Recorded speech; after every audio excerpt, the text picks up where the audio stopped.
Good evening students. सो आज की next class में हम देखेंगे इक्विवेलेंट डायमीटर। प्रीवियस क्लास में आपने वीडियोस देख ली होंगी, तो उसमें हमने एज ए इंट्रोडक्शन बताया है यूनिट 4 का जो माइक्रोमैग्नेटिक्स है, हमने वही स्टार्ट करी है। तो उसमें एक और टॉपिक है आपका इक्विवेलेंट डायमीटर, जहाँ मैंने शायद आपको बोला भी था स्पैरिकल एंड नॉन स्पैरिकल। सो वो आपको पता ही है कि स्पैरिकली पार्टिकल्स होना इम्पॉसिबल है फार्मास्यूटिकली, नॉन स्पैरिकली हो सकते हैं, बट स्पैरिकली हम उसको एज अ हाइपोथेटिकल लेते हैं, इसलिए उसका नाम हुआ इक्विवेलेंट डायमीटर और equivalent spherical particles of the diameter आप बोल सकते हैं। तो उसमें हमने कुछ पैरामीटर्स हैं, जैसे डायमीटर के ds means surface, dv means volume, d stocks means stocks, d sediment, dp is a projected diameter, और दो और हैं आपके मार्टिन एंड फैरेड। आपको नेम याद रखने अच्छे से कि कौन कौन से हैं। सबसे पहला है हमारा सरफेस डायमीटर, इसको हम कहते हैं ds। ये पेपर में आ सकता है कि write a short note on equivalent diameter और what is the equivalent diameter. तो इक्विवेलेंट डायमीटर के पार्ट्स होते हैं। सबसे पहले हमारा होता है सरफेस डायमीटर। तो सरफेस डायमीटर मैंने डेफिनेशन मेंशन कर रखी है, the diameter of the sphere. अब देखिए क्या वर्ड आ रहा है, स्फीयर मतलब circle, having the same surface area as that of the asymmetrical particle. हमारे पास दो पार्टिकल्स है, एक है स्फीयर और एक है एसिमेट्रिक, और कह सकते हो स्फीयर और नॉन स्फीयर, स्पैरिकल और नॉन स्पैरिकल। तो कह रहा है स्फीयर का diameter having the same surface area होगा जो as that of the asymmetric particle. Formula क्या है, ds mean surface diameter is equal to root surface area upon pi. अब ये वाला आप एग्जांपल समझिएगा, कुछ नहीं है यहाँ पे। यहाँ पर क्या है, ये आपका एक नॉन स्पैरिकल पार्टिकल है, ये आपका एक स्पैरिकल पार्टिकल। तो नॉन स्पैरिकल पार्टिकल कह रहा है कि हम इसका डायमीटर मान रहे हैं, क्योंकि नॉन स्पैरिकल होते हैं, तो हमने उसका डायमीटर सरफेस डायमीटर मान लिया, डायमीटर मान लिया 0.26 सेंटीमीटर। अब हमें फाइंड आउट करना है उसका सरफेस एरिया, तो हमने suppose surface area find out कर दिया और आ गया 0.21 सेंटीमीटर स्क्वायर। जो ये सरफेस एरिया आया है आपका नॉन स्पैरिकल का, वो इक्विवेलेंट हो जाएगा किसकी, स्पैरिकल के। अब जब स्पैरिकल के इक्विवेलेंट हो गया, इट मीन स्पैरिकल का डायमीटर भी स्पैरिकल का भी सरफेस एरिया क्या हो जाएगा, 0.21 सेंटीमीटर स्क्वायर।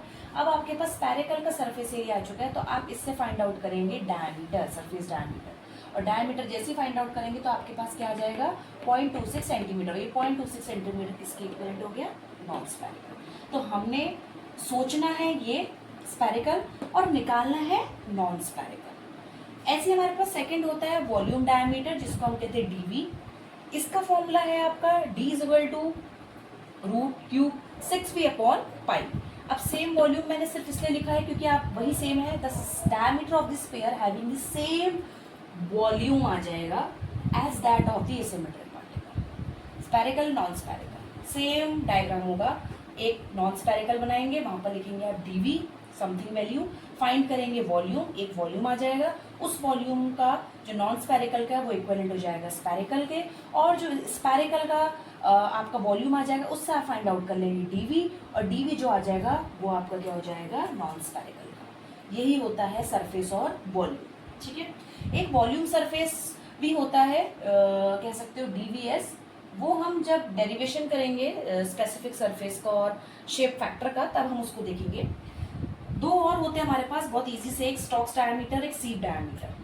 अब स्टॉक डायमीटर के लिए हमें सेडिमेंटेशन पढ़ना बहुत जरूरी, वो हम आगे पढ़ाएंगे आपको, लेकिन ये डायमीटर हर एक मेथड में मेंशन करना बहुत जरूरी है, क्योंकि हर एक उसमें उसका रोल है। जैसे स्टॉक्स डायमीटर है डी स्टॉक, मेजर्ड बाय क्या लिखा है मैंने, सेडिमेंटेशन मेथड। और आपको पता होगा, अगर आपने फर्स्ट ईयर में भी हमारे पास एक सस्पेंशन होता है, जहाँ पर हम सस्पेंशन में स्टॉक्स लॉ पढ़ते हैं, जहाँ सेडिमेंटेशन होता है, यहाँ भी सेम एक चीज़ है कि मेजर्ड बाय दी क्या है, सेडिमेंटेशन मेथड। तो उसका मतलब क्या होता है, it is the diameter which describes the equivalent sphere, क्या है, equivalent sphere undergoing the sedimentation at the same rate as the asymmetric particle। यहाँ पर एक नया वर्ड यूज हुआ है हमारे पास, सेम रेट। क्यों सेम रेट हुआ है, क्योंकि स्टॉक्स मीन सेडिमेंटेशन, तो उसके लिए हमें दो सिलेंडर शेप बनाने पड़ेंगे, जिसमें हम कहेंगे हमारा पार्टिकल क्या हो रहा है, जा रहा है, एड ऑन हो रहा है, और जब एड ऑन होगा पार्टिकल्स तो नीचे क्या होगा, सेडिमेंट। तो जो स्पेरिकल शेप का पार्टिकल जाएगा उसी सेम रेट में नॉन स्पेरिकल का भी जाएगा, क्योंकि रियलिटी क्या है, नॉन स्पेरिकल, हाइपोथेटिकली क्या सोचना है, स्पेरिकल। सो सेडिमेंट मतलब पार्टिकल गया और नीचे क्या हो गया, वो सेडिमेंट हो गया, तो वहाँ यूज होता है आपका स्टॉक्स डायमीटर, क्योंकि सेडिमेंटेशन आपका प्रूफी स्टोक्स लॉ से होता है, वो हम देखेंगे इक्वेशन बाद में। और एसिमेट्रिक पार्टिकल वही है, और आपका इक्विवेलेंट स्फीयर सर्किल। सीव डायमीटर आपने सीविंग मेथड पढ़ रखा है, सीव शेकर पता है आपको। सीव शेकर में हम सीविंग के थ्रू, सीव के थ्रू फाइंड आउट करते हैं पार्टिकल साइज को, वो भी हम आगे देखेंगे क्योंकि मेथड्स हम एक एक करके देखने हैं। तो sieve diameter means D sieve, it is the diameter of the sphere that will just pass through the same sieve aperture size, ये as of the asymmetric particle. इसमें क्या कहना चाह रहा है वो, जैसे यहाँ पर आपने सेडिमेंटेशन के लिए एक बीकर कह सकते हैं आप, या वॉल्यूमेट्रिक या मेजरिंग, वैसे आपको क्या करना पड़ेगा, इसके लिए आप कह सकते हो आपके पास क्या है, एक सीव है।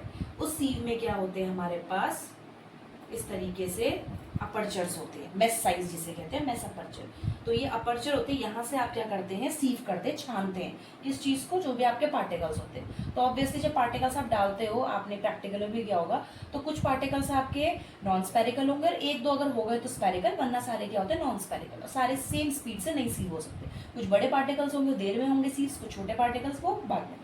तो यहाँ पर भी सेम चीज कह रहा है, डी सीव्स भी क्या कह रहा है कि डायमीटर किसका, स्फीयर का, आप मानेंगे किसको, गोल पैरामीटर, जो गोल वाले क्या होंगे, स्पेरिकल शेप के पार्टिकल्स को, दैट विल जस्ट पास, कहाँ से पास हो रहा है, सीव से पास हो रहा है, through the same sieve aperture, यही अपर्चर साइज रहेगा as of the asymmetric particle. Asymmetric मतलब हो गए डिफरेंट शेप के पार्टिकल्स जो स्पेरिकल नहीं होते। एक हमारे पास 3 डायमीटर होते हैं, प्रोजेक्टेड, फैरेट और मार्टिन। इस लेक्चर में हम, या इस लेक्चर के बाद नेक्स्ट लेक्चर में हम आपका क्या कहते हैं, एक method to determine the particle size के लिए एक टेबल बनाएंगे। इस टेबल में आपको बता दूंगी कि कितना पार्टिकल साइज आप एनालिसिस कर सकते हैं, उसका इंस्ट्रूमेंट क्या होता है, और उसमें कौन सा इक्विवेलेंट डायमीटर यूज होता है, और वो किस मेथड के अंदर आता है। तो एक हम वो ब्रीफ या एक तरीके से लेआउट भी हम पढ़ लेंगे। तो यहाँ पर आप देख रहे हैं, एक मैंने बनाया है सर्किल, एक मैंने बनाया है नॉन स्पेरिकल, मतलब एक स्पेरिकल एक नॉन स्पेरिकल, या एक एसिमेट्रिक और एक सिमेट्रिक। तो उसमें सिंपल क्या कह रहा है, जो बीच में लाइन गई है वो है मार्टिन, जो एसिमेट्रिक है वो है फैरेट, और जो सर्किल है वो है प्रोजेक्टेड। अब अगर मैं इनकी डेफिनेशन आपको बताना चाहूँ, तो जो आपका मार्टिन होता है, मार्टिन मीन्स कट गया मीन्स होता है बाइसेक्ट्स। तो इसकी डेफिनेशन हम ये बोल सकते हैं कि it is the length of a line that bisect the particle image, bisect the particle image. ये एक पार्टिकल है, स्फेरिकल और नॉन, दोनों को क्या कर रहा है, बाइसेक्ट कर रहा है। अगर मैं फैरेट की बात करूं तो वो क्या है, it is the distance between the 2 tangent, opposite 1 और 2।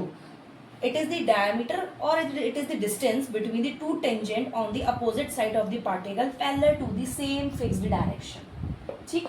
और लास्ट होता है हमारा डीपी। डीपी मीन्स होता है आपका प्रोजेक्टेड एरिया। प्रोजेक्टेड एरिया में भी आप वही बोल सकते हैं कि the diameter of the sphere, जो आप सर्किल का डायमीटर देखते हैं, वही आप ऑब्जर्व करते हैं as of the asymmetric particle. इसलिए इसने यहाँ यही बताया कि आप सोचते हैं स्पेरिकल, और हकीकत में क्या होता है आपके पास, एसिमेट्रिकल और नॉन स्पेरिकल।